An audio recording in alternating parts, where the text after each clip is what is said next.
بسم اللہ الرحمن الرحیم۔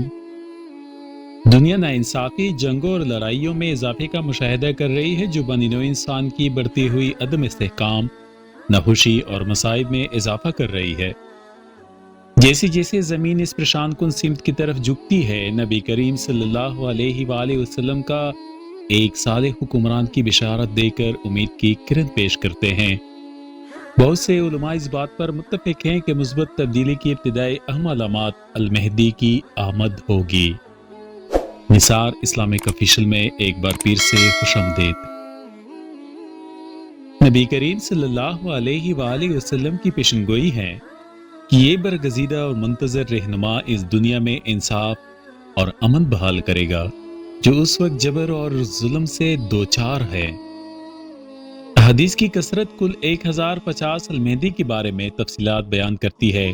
صحیح مسلم وغیرہ جیسے مستند ذرائع کے مطابق اس کا نام محمد ہے، جو رسول کریم صلی اللہ علیہ وآلہ وسلم کے نام پر ہیں، اور اس کے والد کا نام عبداللہ ہے، جو نبی کریم صلی اللہ علیہ وآلہ وسلم کے والد کا عکس ہے۔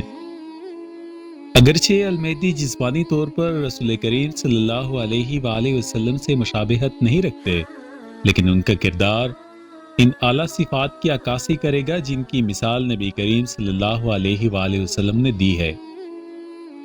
اس متوقع رہنما کا مقدر ہے کہ وہ مثبت تبدیلی لائے، جس طرح زمین کو انصاف اور امن سے بھر دے، جس طرح یہ ظلم و ستم سے بری ہوئی تھی۔ جیسے جیسے انسانیت موجودہ چیلنجوں سے نمبر آزما ہے، المہدی کا ظہور ایک امید افزا پیشنگوئی ہے، جو ایک ایسے مستقبل کی جھلک پیش کرتا ہے جہاں رازبازی غالب ہیں۔ تعلیمات کے مطابق المہدی رسول اللہ صلی اللہ علیہ وآلہ وسلم کے نسل سے ہیں، خاص طور پر فاطمہ کی نسل سے نکلیں گے۔ روایت میں پیشنگوئی کی گئی ہے کہ ایک مختصر مدت میں المہدی اللہ کی مدد سے عالمی ریاست کو ناانصافی سے انصاف، ظلم سے امن کی طرف منتقل کرنے کے لیے اپنے علم اور صلاحیتوں کو بروئے کار لائیں گے۔ یہ تیز رفتار تبدیلی سابقہ حالات کے الٹ جانے کی بازگشت کرتی ہے۔ امام علی علیہ السلام اس بات پر تاکید کرتے ہیں کہ المہدی کا تعلق رسول اللہ صلی اللہ علیہ وآلہ وسلم کے خاندان سے ہے، اور اللہ رب العزت ایک ہی رات میں انہیں قیادت کے لیے تیار کرے گا۔ المہدی کی تبدیلی ان کے مقررہ کردار سے بے خبری سے لے کر مقرر کردہ رہنما تک اللہ تعالیٰ کی ہدایت کے تخت تیزی سے واقع ہوگی۔ اس گہری تبدیلی سے دنیا میں انصاف، امن اور موجودہ تفاوت کو دور کرنے کا دور متوقع ہے۔ یہ پیشنگوئی کی گئی ہے کہ جزیرہ نما عرب میں ایک حکمران کا انتقال ہو جائے گا، جس سے اس کے بیٹوں کے درمیان اقتدار کی کشمکش شروع ہو جائے گی۔ اس جھگڑے میں ملوث ہونے سے بچنے اور لوگوں کو اس کی طرف رجوع کرنے سے روکنے کی کوشش میں محمد بن عبداللہ نامی شخص چپکے سے مدینہ چھوڑ کر مکہ چلا آتا ہے۔ اس کے غیر ملوث رہنے کے ارادے کے باوجود مدینہ سے لوگ مکہ تک اس کا پیچھا کرتے ہیں، وہاں اسے دریافت کرتے ہیں، اس کے خواہش کے خلاف اس سے بیعت کرتے ہوئے اسے کعبہ لے آتے ہیں۔ اس کے بعد دو اہم واقعات سامنے آتے ہیں۔ سب سے پہلے شام سے ایک لشکر نکلتا ہے جو حضرت محمد صلی اللہ علیہ وآلہ وسلم کی اس اولاد پر حملہ کرنا چاہتا ہے۔ نبی کریم صلی اللہ علیہ وآلہ وسلم ایک دفعہ حضرت عائشہ رضی اللہ عنہ کے گھر میں سوئے ہوئے تھے۔ اپنی نیند میں وہ تکلیف اور بے سکونی کے آثار دکھائی دے رہی تھی، جس پر عائشہ رضی اللہ عنہ نے اپنی تشویش کا اظہار کیا۔ رسول کریم صلی اللہ علیہ وآلہ وسلم بیان کرتے ہیں کہ شام میں ان کی امت کا ایک لشکر حملہ کرنے کی نیت سے اپنے نسب کے ایک آدمی کو تلاش کرنے آئے گا۔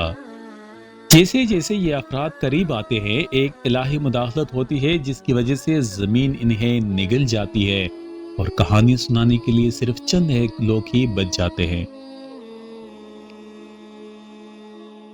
افغانستان کے علاقوں سے سیاہ جھنڈوں کی ظاہری شکل کو بہت اہمیت حاصل ہے۔ یہ جھنڈے شامی فوج کی طرف سے شروع کی گئی ہنگامہ آرائی کے جواب میں منتظر رہنما کی حمایت کے لیے پہنچنے والے گروپ کی علامتی نمائندگی کے طور پر کام کرتے ہیں۔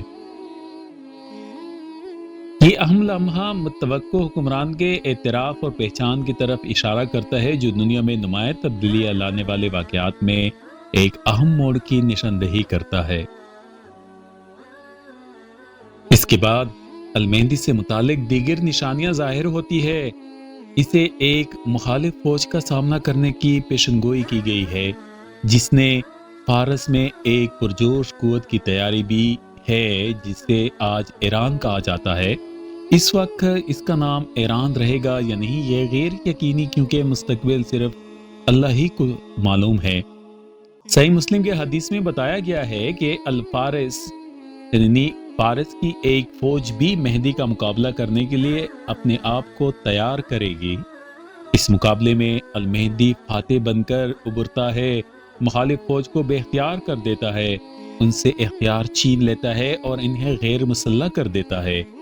یہ تصادم المہدی کے دور میں دوسری بڑی علامت کی نمائندگی کرتا ہے۔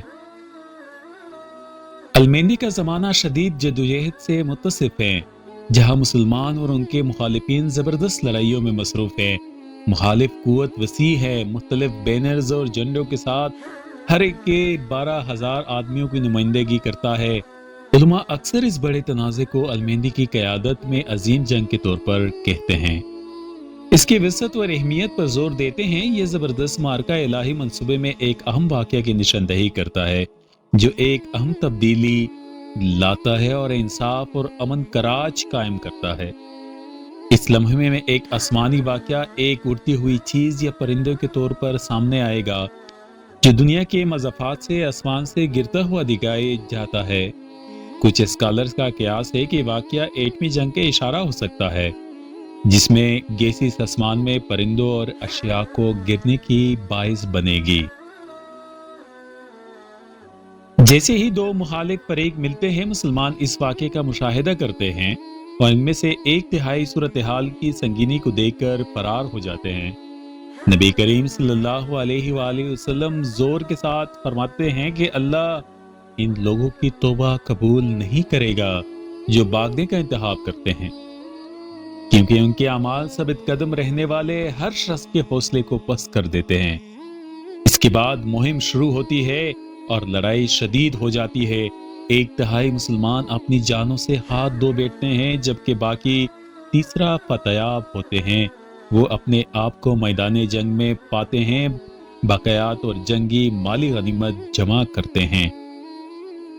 حدیث ہلاکتوں کی شدت کو واضح کرتی ہے۔ ایک قبیلے کے 99 افراد کو کھو دیا، صرف ایک زندہ بچا، یہاں تک کہ بڑے خاندانوں میں صرف ایک فرد ہی زندہ رہ سکتا ہے، جو وسیع پیمانے پر تباہی کو نمایاں کرتا ہے۔ اس دن مسلمانوں میں مال غنیمت کے حوالے سے کوئی خوشی نہیں ہوگی، کیونکہ اکثر خاندان اور لوگ ہلاک ہو چکے ہوں گے۔ یہ تباہ کن واقعہ مومنوں کے دلوں میں ایک گہری تبدیلی کے لیے ایک اتپریرک کے طور پر کام کرتا ہے اور انہیں دنیاوی وابستگیوں سے الگ کرتا ہے۔ حصول آخرت ہی واحد توجہ بن جاتی ہیں، کیونکہ مادیت کی محبت اللہ کی مرضی سے ان کے دلوں سے زبردست نکال دی جاتی ہے۔ کیونکہ دجال کی منحوس شخصیت، جسے بائبل کی اصطلاح میں دجال کہا جاتا ہے، ان کی سرزمین پر ظاہر ہوا ہے۔ یہ دجال کے ظہور کی خبر دینے والی پہلی بڑی نشانیوں کے آغاز کی نشاندہی کرتا ہے۔ اس ہنگامی صورتحال کے جواب میں امام مہدی فیصلہ کن اقدام کرتے ہیں۔ وہ 10 ہنرمند سواروں کو خبر کی درستگی کی چاند بین کے لیے روانہ فرماتے ہیں۔ یہ سمجھنا بہت ضروری ہے، جیسے جیسے اہم نشانات سامنے آئیں گے، وہ بغیر کسی رکاوٹ کے ایک دوسرے کے پیروی کرے گی۔ ہر پر موتیوں کی مانند ہر ایک واقعہ پہلے سے طے شدہ ترتیب میں اگلے کی طرف جاتا ہے۔